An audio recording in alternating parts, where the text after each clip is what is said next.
بسم اللہ الرحمن الرحیم الرحمن علم القرآن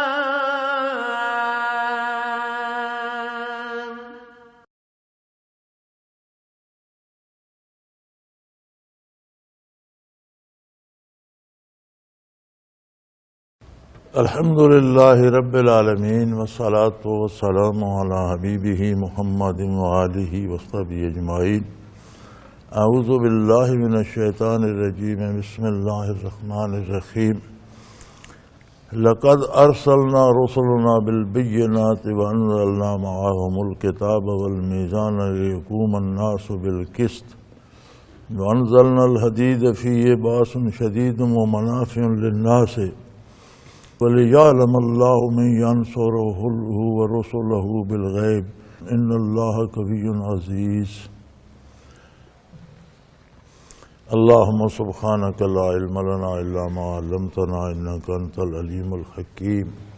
رب اشرح لي صدري ويسر لي أمري واحلل عقدة من لساني يفقهوا قولي رب زدني علما۔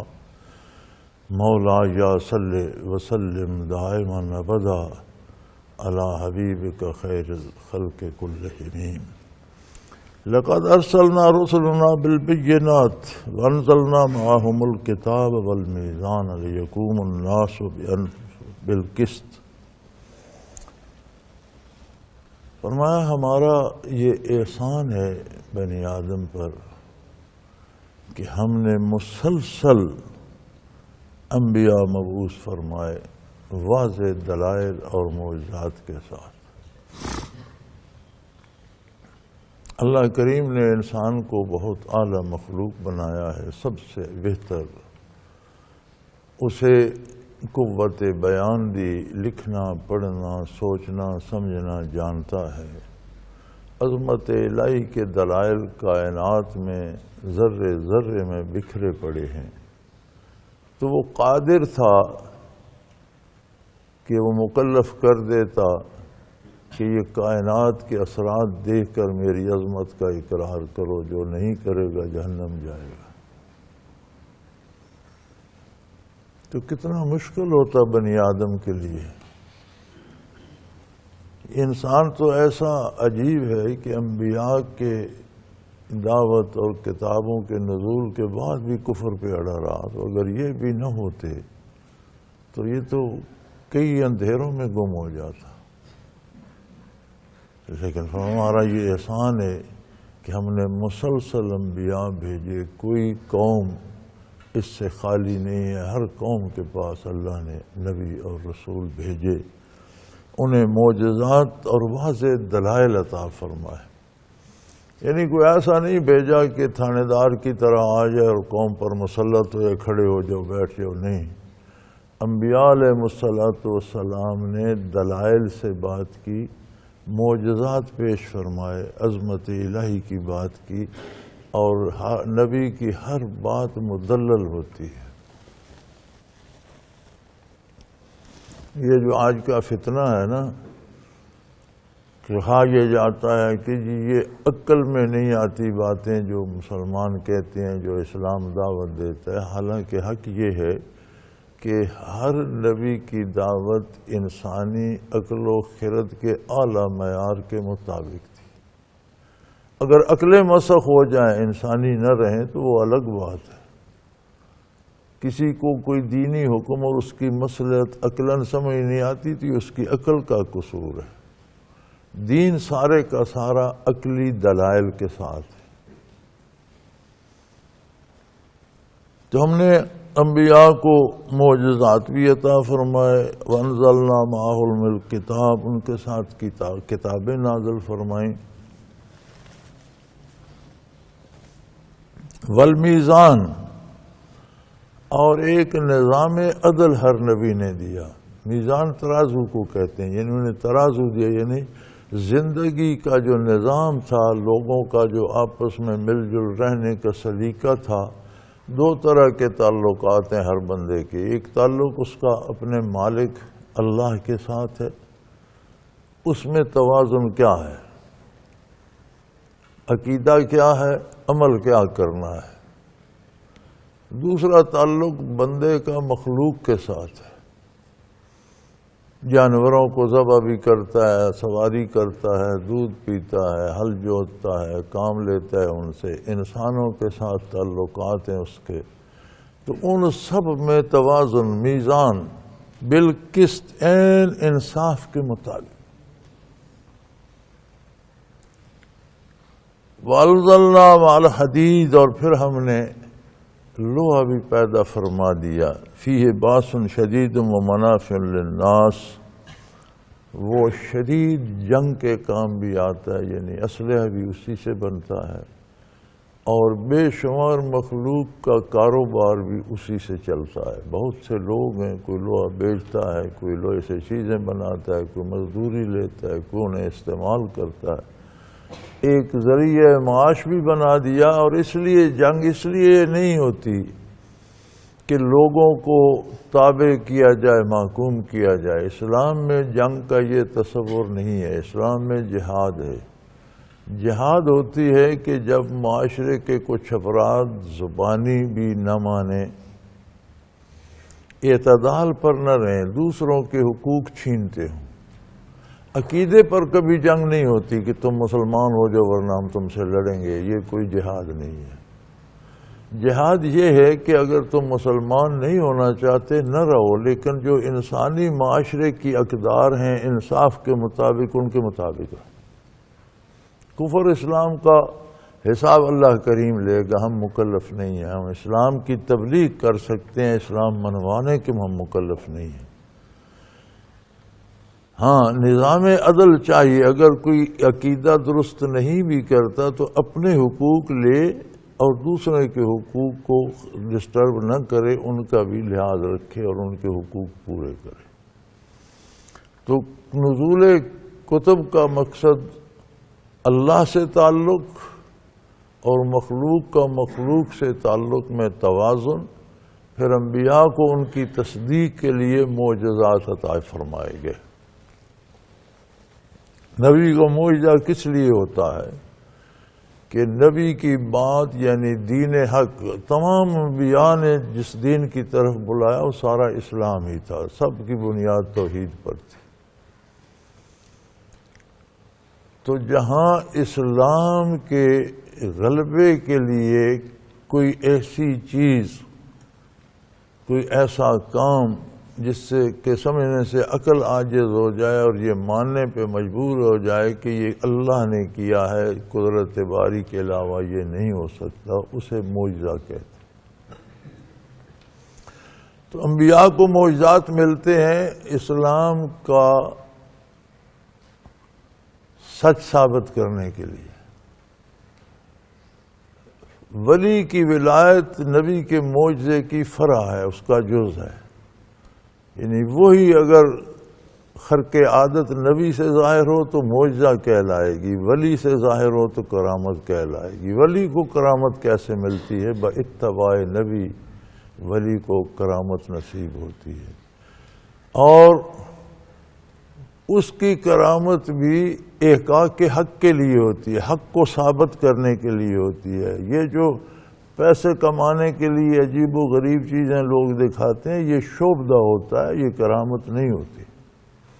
لوگوں پر مسلط ہونے کے لیے، لوگوں سے خدمت لینے کے لیے، لوگوں سے دولت دنیا اکٹھی کرنے کے لیے تو یہ شعبدہ بازی ہوتی ہے، اسے استدراج کہا جاتا ہے اصطلاح شریعت میں۔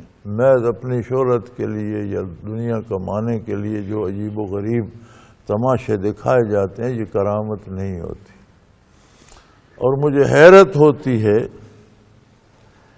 کہ جن لوگوں نے جن لوگوں نے صوفیاء کی سوانح لکھی، جب ان کی کرامتیں لکھی تو حیرت ہوتی ہے کہ یہ تو مداری کے تماشے ہیں۔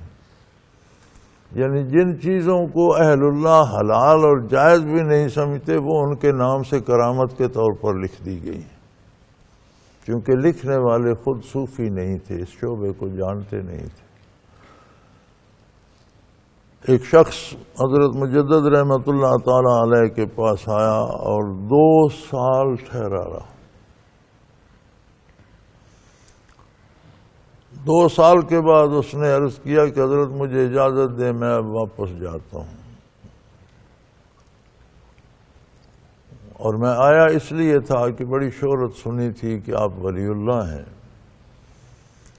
تو میں نے یہاں رہ کر علم تو پڑھا، باتیں تو سیکھیں، لیکن ولایت کی کوئی مجھے دلیل نظر نہیں آئی، کوئی کرامت میں نے نہیں دیکھی۔ انہوں نے فرمایا تم کتنا عرصہ یہاں رہے ہو؟ جی 2 سال۔ رات دن مجھے دیکھتے رہو؟ جی رات دن آپ کے معمولات دیکھتا رہا۔ فرمایا کوئی بات خلاف سنت نوٹ کی ہو تو مجھے بتاؤ۔ کہنے لگا جی نہیں ایسا تو نہیں ہے۔ تو فرمایا اور کرامت کس کو کہتے ہیں؟ سب سے بڑی کرامت یہ ہے کہ زندگی اتباع نبوت کے سانچے میں ڈھل جائے، اس سے بڑی کرامت کیا ہوگی؟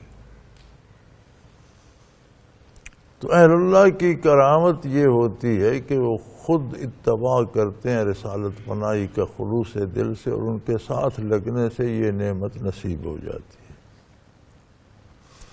تو ہم نے ان کے ساتھ کتابیں نازل فرمائی، نظام عدل دیا، میزان بالقسط انصاف کے ساتھ، ہر ایک کے حقوق، مرد و زن کے حقوق، اہل خانہ کے، ماں باپ کے، اولاد کے، حکومت کے، حکمرانوں کے، قوم کے، ملک کے، عالم انسانیت کے سارے حقوق متعین فرما دیے۔ پھر ہم نے فولاد پیدا کر دیا جس سے جنگی اسلحہ بنتا ہے، اور جنگ اس لیے نہیں کہ دوسروں کو غلام بنایا جائے، بلکہ اگر کوئی انبیاء کے لائے ہوئے قاعدے اور اصول جو نظام عدل ہے اس کو نہ مانے تو پھر اس سے جنگ ہوگی، اور تب تک ہوگی جب تک وہ اسے مان نہیں لیتا۔ عقیدہ نہ لائے، مسلمان نہ ہو، لیکن وہ نظام عدل جو حقوق ہیں انسانوں کے ان پر تو قائل ہو جائے، ان پر تو قائم رہے، اور اس میں لوگوں کا کاروبار بھی چلتا ہے، کارخانے بھی اس سے چلتے ہیں، استعمال کی چیزیں سواریاں بھی بنتی ہیں، اور ہتھیار بھی، جنگی اسلحہ بھی بنتا ہے، اور بے شمار چیزیں روزمرہ استعمال کی بنتی ہیں، اور لوگوں کو بے شمار اس میں منافع ہوتا ہے۔ وَمَنَافِعٌ لِلنَّاسِ، 2 طرح کا منافع ہوتا ہے، برائی کو جہاد سے روکا جائے تو آخرت کے انعامات کا منافع ہوتا ہے، اور دنیا میں جب فولاد سے کاروبار مشینیں بنائی جاتی ہیں تو دنیاوی فائدہ بھی ہوتا ہے، تو دونوں جہاں کا منافع بھی اس میں رکھا۔ وَلِيَعْلَمَ اللَّهُ مَن يَنصُرُهُ وَرُسُلَهُ بِالْغَيْبِ، اور یہ آزمائش ہے کہ کون اللہ کی اطاعت خلوص دل سے کرتا ہے اور کون اس کے نبی کا اطاعت شعار بن جاتا ہے۔ ینصرہ اللہ، کون اللہ کی مدد کرتا ہے۔ گویا دین پر عمل کرنا اور دوسروں کو اس کی طرف متوجہ کرنا ایسا ہے جیسے آپ اللہ کا کام کر رہے ہیں، اپنا نہیں، اس کا کر رہے ہیں، یہ اس کی عطا ہے۔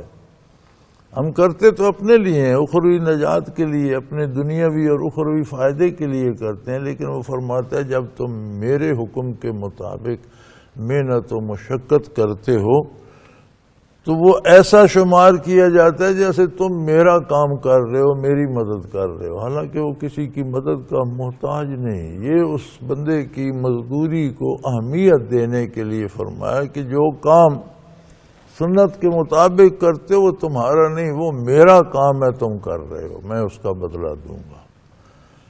اور کون میرے انبیاء علیہ الصلاۃ والسلام کی مدد کرتا ہے؟ انبیاء کی مدد کیا ہے؟ چندہ دینا یا پیسے دینا نہیں، انبیاء کی مدد بھی اسی کو کہا کہ کون ان کے پیغام کو آگے پہنچانے کے لیے محنت کرتا ہے، اپنے آپ پر نافذ کرنے کے لیے۔ جو خود نہیں عمل کرتا وہ دوسرے کو عمل کی دعوت کہاں دے گا؟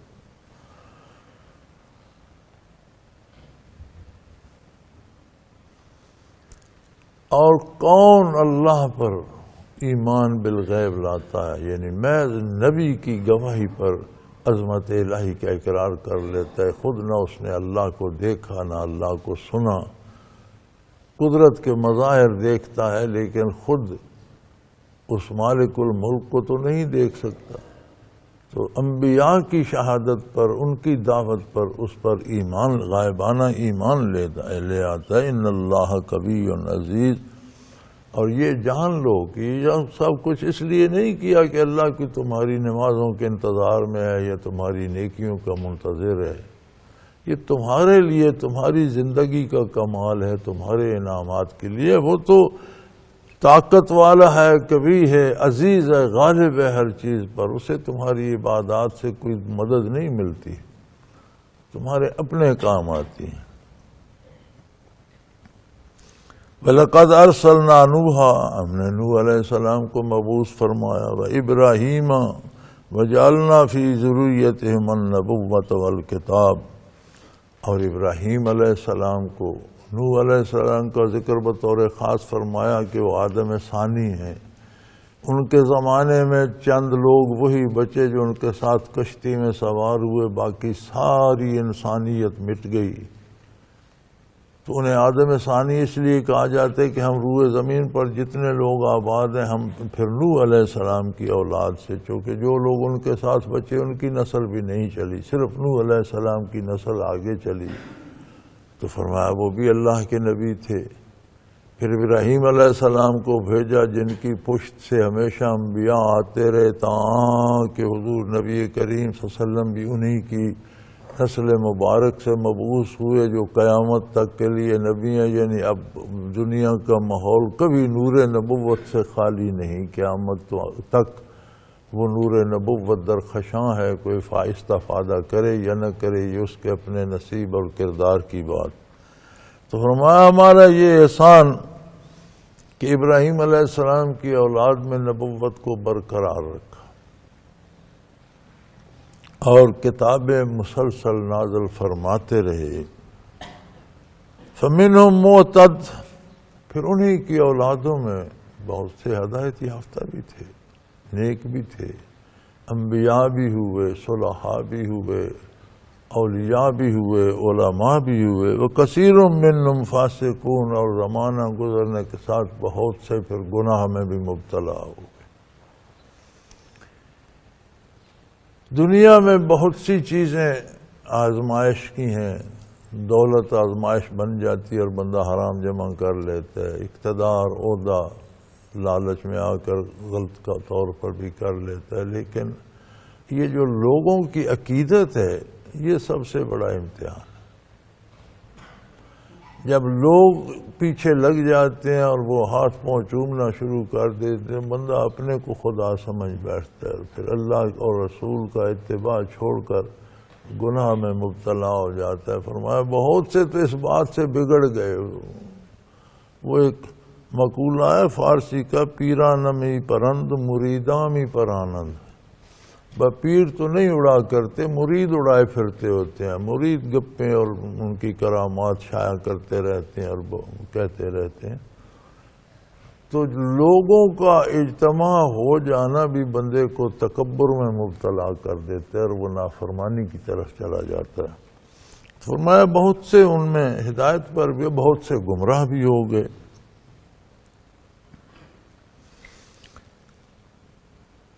ثم کفینا علی آثارہم برسلنا، جب لوگ گمراہ ہوئے تو ہم نے نئے نبی بھیج دیے۔ کتنا احسان ہے اللہ کا کہ ہم نے مخلوق کو بے یار و مددگار نہیں چھوڑا، پھر نئے نبی بھیج دیے۔ حتیٰ وقفینا بعیسی ابن مریم،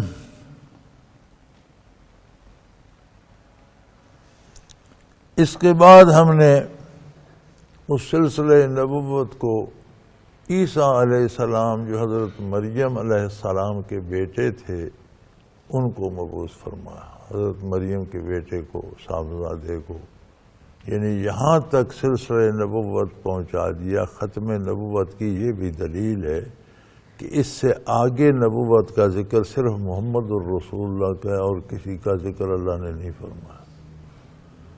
فرمایا ہم نے آدم علیہ السلام کو نبی بنایا، ان کے بعد نبی آئے، پھر نوح علیہ السلام آئے، دوبارہ نسل انسانی شروع ہوئی، ان میں پھر سنگ میل ابراہیم علیہ السلام آئے، پھر ان کی نسل میں نبوت چلتی تاں کہ عیسیٰ علیہ السلام مبعوث ہوئے اور وہ پہلا سلسلہ نبوت مکمل ہو گیا۔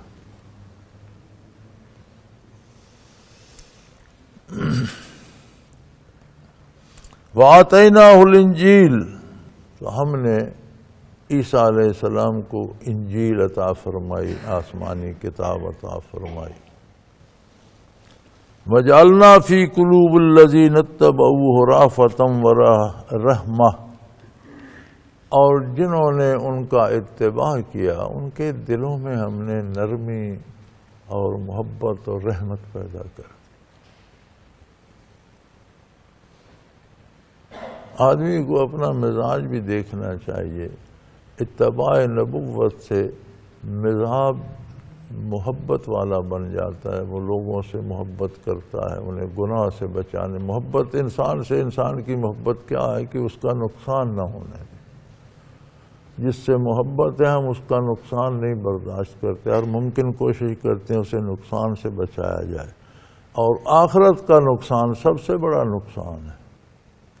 تو جنہوں نے ان کی اطاعت کی، ان کا اتباع کیا، ان کے دلوں میں ہم نے شفقت اور محبت ڈال دی اور جذبہ ترحم کو جگہ دی، انہیں مہربان بنا دیا مخلوق کے لیے۔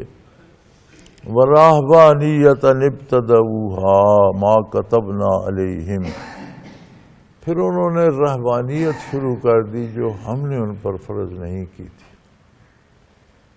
رہبانیت کیا ہے؟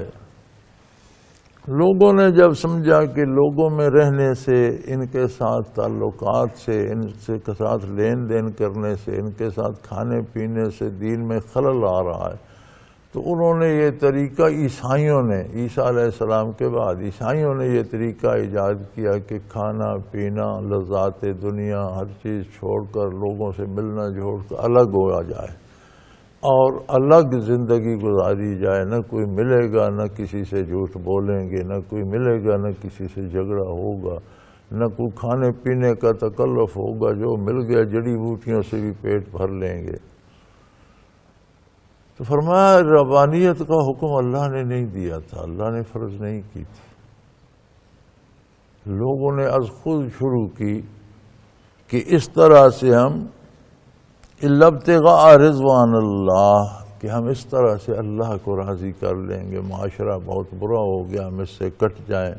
یہ چیزوں کی لذت جو ہے یہ نیند بھی لاتی ہے اور غفلت بھی لاتی ہے، لالچ بھی لاتی ہے، اسے بھی چھوڑ دو، کھانا پینا یہ وہ، کم سونا، کم کھانا، تنہا رہنا، باتیں نہ کرنا، یہ رہبانیت تھی۔ شادی نہ کرنا، اولاد نہ ہونا، گھر نہ بنانا، ترک دنیا۔ فرمایا پھر اس کا بھی حق ادا نہ کر سکے، اگرچہ ہم نے تو یہ فرض نہ کی تھی، انہوں نے از خود اختیار کی کہ اللہ کی رضا کو حاصل کریں گے، جب کی تھی تو اس کا حق ادا کرنا تھا۔ پھر ترک دنیا کو انہوں نے حصول دنیا کا سبب بنا دیا، میلے کچیلے کپڑے پہن کر، روکھا سوکھا کھا کر، بھیسا دے دو بھیسا دے دو، پھر پیسے ہی جمع کرتے مر گئے، شرینیاں لیتے مر گئے، لوگوں کے مال لیتے مر گئے، یعنی پھر اس کا حق ادا نہیں کر سکے، ترک دنیا کو حصول دنیا کا سبب بنا دیا۔ آپ کو کتنے پاکستان میں کتنے گداگر ملیں گے جو بڑے دولت مند ہیں، بظاہر تارک دنیا ہیں، پھٹے ہوئے کپڑے، میلے جسم، ہاتھوں نہیں دھونا، روکھا سوکھا کھانا ہے، اور سارا دن سڑک پر بیٹھ کر مانگتے رہتے ہیں، لیکن امیر اتنے ہیں کہ انہیں لاکھوں کی گاڑیاں انہوں نے رکھی ہوئی ہیں، اور ان کے ملازم اور ڈرائیور وہاں جہاں گدا کرنا ہے وہاں ڈراپ کر جاتے ہیں، شام کو لینے کو آ جاتی ہے گاڑی۔ اور ایسے بڑے بڑے شہروں میں بے شمار یعنی ترک دنیا کو حصول دنیا کا ذریعہ بنا لیا۔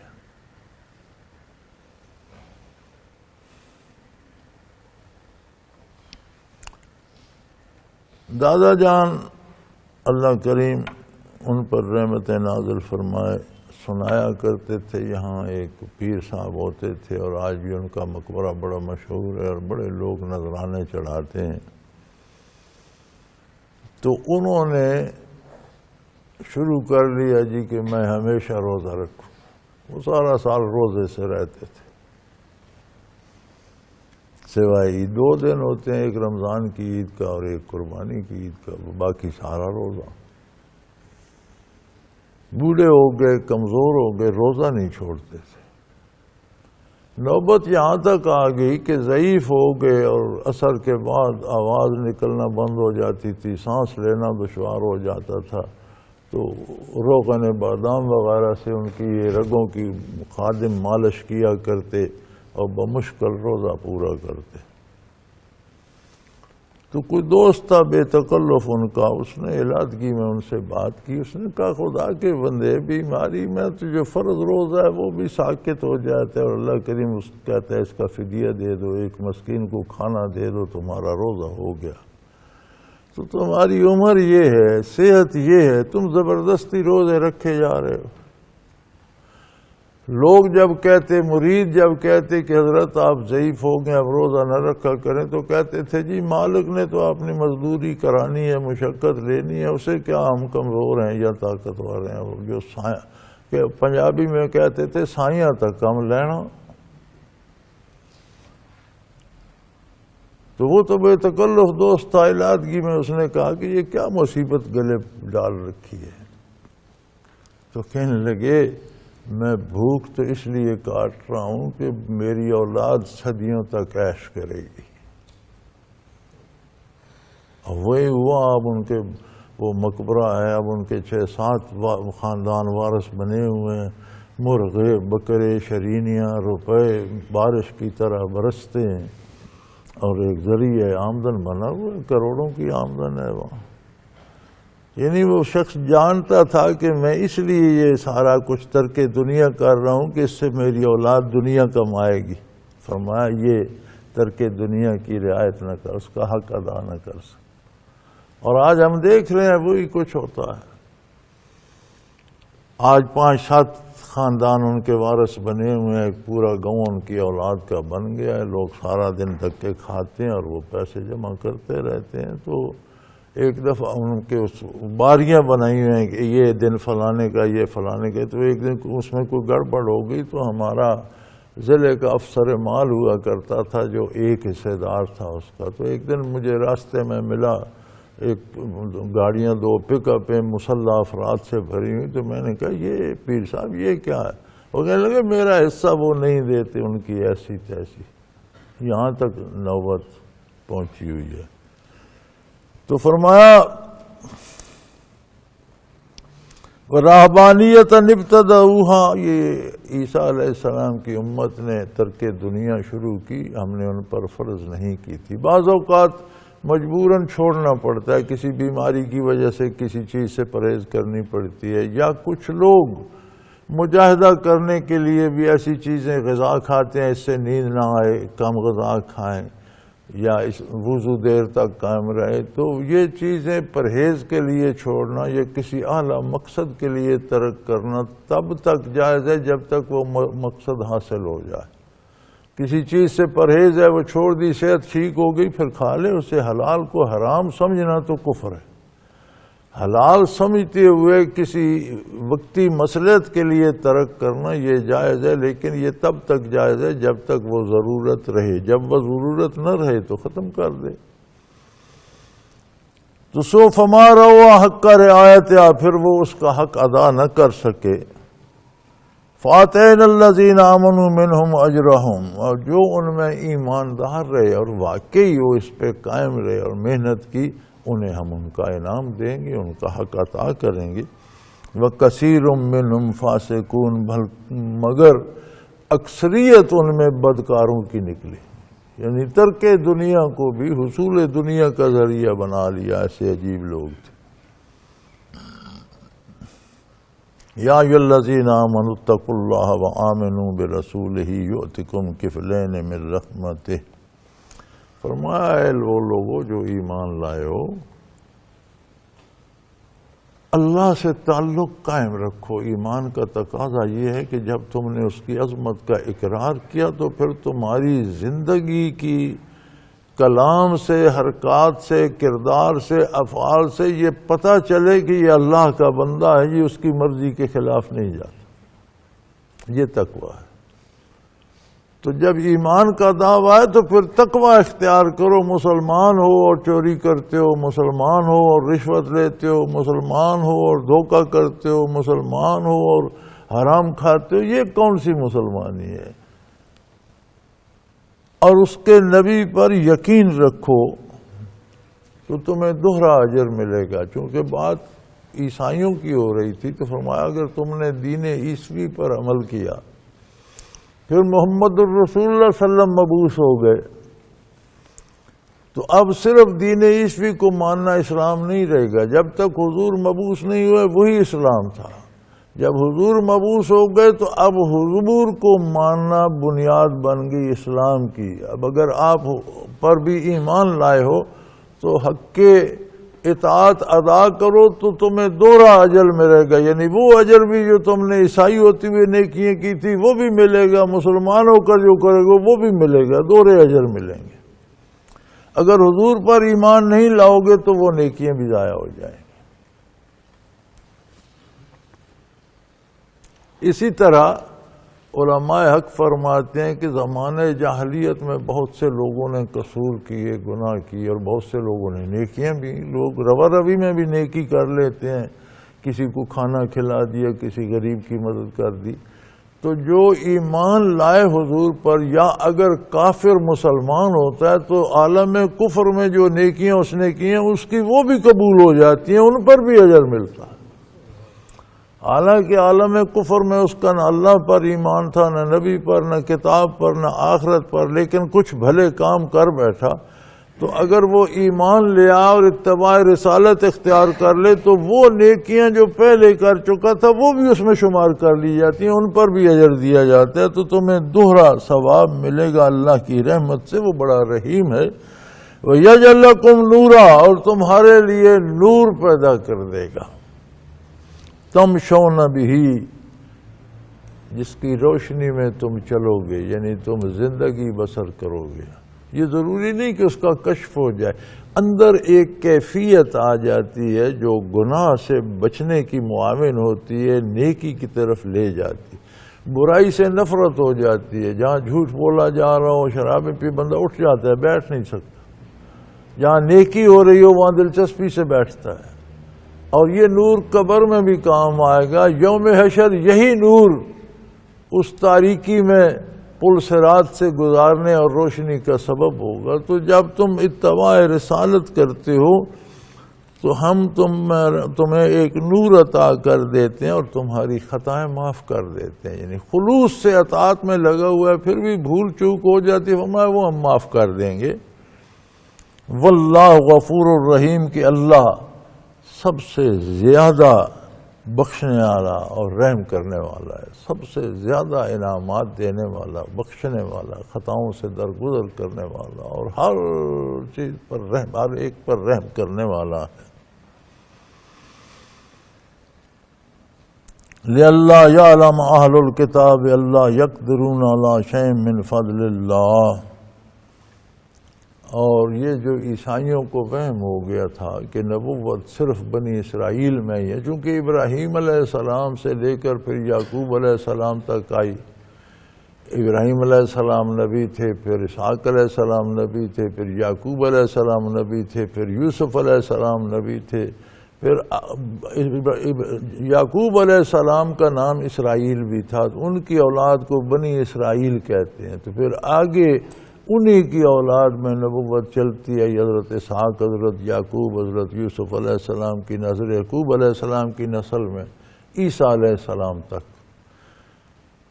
عیسیٰ علیہ السلام کے بعد آقا نامدار صلی اللہ علیہ وسلم ابراہیم علیہ السلام کی نسل سے تو تھے، لیکن آپ اسماعیل علیہ السلام کی نسل میں سے تھے۔ وہ ساری نبوت یعقوب علیہ السلام بنی اسرائیل میں آئی، پھر اللہ کریم نے حضرت اسماعیل علیہ السلام کی اولاد سے آقا نام صلی اللہ علیہ وسلم کو مبعوث فرمایا۔ تو فرمایا اہل کتاب پھر اس پر بگڑ گئے کہ جی نبوت تو بنی اسرائیل میں ہوتی تھی تو یہ بنو اسماعیل میں کیسے چلی گئی، تو ہم نہیں مانتے۔ فرمایا اللہ یقدرون علی شیء من فضل اللہ، تم جانتے نہیں ہو اللہ کی کرم کو بانٹنے والے تم نہیں ہو، اس کی مرضی، جب تک چاہا اسے بنی اسرائیل میں رکھا، جب چاہا بنو اسماعیل کو دے دیے، تو اس کی عطا ہے، اس کا انعام ہے، اس نے انبیاء مبعوث کرنے، تمہارا اس میں کوئی، تم فیصلہ کرنے والے کون ہوتے ہو؟ ان الفضل بید اللہ یؤتیہ من یشاء، ساری کی ساری مہربانیاں، کرم، احسان اس کے اپنے دستے قدرت میں، جسے چاہے نواز دے۔ اس نے ابراہیم علیہ السلام سے لے کر عیسیٰ علیہ السلام تک سارے انبیاء بنی اسرائیل میں سے بھیجے، اب اس نے بنو اسماعیل کو ایک ایسی ہستی سے نوازا جو ان سب کی امام ہے، سب پر ان کا درجہ بہت بلند ہے۔ تو یہ اللہ کا کرم ہے، یؤتی من یشاء، جسے چاہے عطا کر دے، واللہ ذو الفضل العظیم، اس لیے کہ اللہ بے پناہ کرم نواز، بے پناہ مہربان، بے پناہ احسانات کرنے والا ہے، اور یہ اس کا فیصلہ ہے، یہ تو لوگوں سے پوچھ کر تو نہیں کیا جائے گا، تمہاری اجارہ داری تو نہیں ہے۔ اگر بنی اسرائیل میں نبوت رہی تو یہ بھی اس کا احسان تھا، وہ تمہارے کہنے سے نہیں رہی، اس کی اپنی مرضی تھی، اس کے فیصلے تھے۔ اور اگر حضور اکرم صلی اللہ علیہ وسلم کو بنو اسماعیل سے مبعوث فرمایا تو یہ بھی اس کا فیصلہ ہے، تمہیں اس پر اعتراض کرنے کا حق نہیں، وہ تمہارے ہاتھ میں نہیں ہے، اس کے اپنے دستے قدرت میں ہے، جو بہت بڑا کریم اور رحم کرنے والا ہے۔ وآخر دعوانا ان الحمدللہ رب العالمین۔ اللہ اللہ اللہ اللہ اللہ اللہ اللہ۔ حضرت امیر محمد اکرم آوان مد ظلہ العالی دارالعرفان منارہ ضلع چکوال میں سالہ سال سے قرآن و حدیث کے اوپر خطابات کر رہے ہیں اور سلسلہ نقشبندیہ اویسیہ کے مطابق لوگوں کو ذکر الہی کی تربیت دے رہے ہیں۔ وہ قرآن پاک کی تفسیر ترتیب وار بیان کر رہے ہیں۔ تفسیر قرآن کو وہ موجودہ ملکی اور بین الاقوامی حالات کے مطابق بیان کرتے ہیں۔ موٹر وے سے کلر کہار کے انٹرچینج سے نکلتے ہوئے، کلر کہار کی جھیل سے ہوتے ہوئے، میانی، بوچھال اور نورپور سے گزرتے ہوئے دارالعرفان منارہ پہنچ سکتے ہیں۔ حضرت امیر محمد اکرم آوان نے بچیوں اور بچوں کی دینی اور دنیاوی تعلیم کے لیے سقارہ اکیڈمی کے نام سے ایک درسگاہ بھی قائم کی ہے، جس کا افتتاح ملک پاکستان کے صدر جنرل محمد ضیاء الحق نے اپنے دست مبارک سے کیا تھا۔ وہ تمام احباب جو اسلام کی طلب رکھتے ہیں ان سے گزارش ہے کہ دارالعرفان منارہ ضلع چکوال میں امیر محمد اکرم آوان صاحب کے خطابات سے مستفید ہوں۔ وہ ہر جمعے کو نماز سے پہلے بیان فرماتے ہیں۔ ہر ماہ کی پہلی اتوار کو ماہانہ اجتماع ہوتا ہے جس میں آپ خصوصی خطاب فرماتے ہیں اور پاکستان کے چاروں صوبوں سے احباب اس اجتماع میں شرکت کرتے ہیں۔ اس کے علاوہ یہاں سال میں 2 مرکزی اجتماعات بھی ہوتے ہیں، ایک رمضان المبارک میں اعتکاف کا اجتماع اور دوسرا جولائی اور اگست میں 40 دن کا اجتماع ہوتا ہے جس میں روحانی تربیت کی جاتی ہے۔ اپنا خون سیماب دے کر اتنا ہم کر جائیں گے، نام آقا کا چمن میں پھر رقم کر جائیں گے۔